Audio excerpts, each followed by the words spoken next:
บายดีทุกคน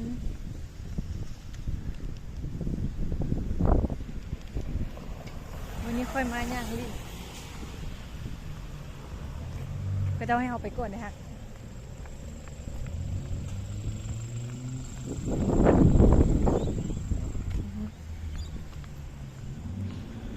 กูปิดก่อน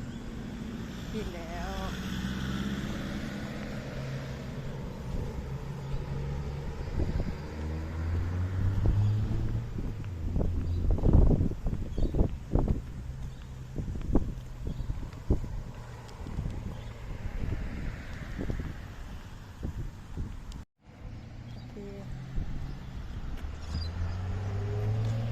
ปากในทอง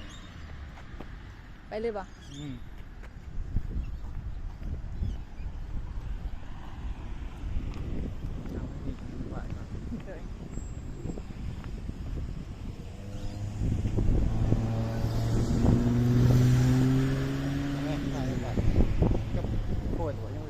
ไปโคตรเลยเด็บสอบบอลคอยมาสอบไก่บานว้าวลมแหงเว้ย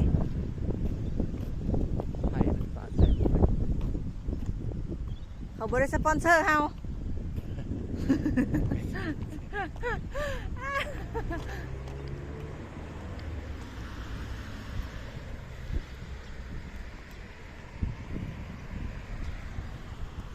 คนทางก็เจ้างามได้บริมีขี้เนี่ย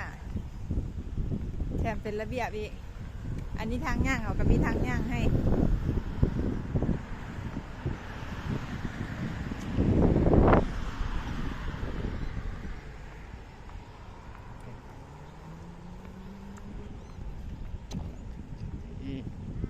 เลย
หักน้อง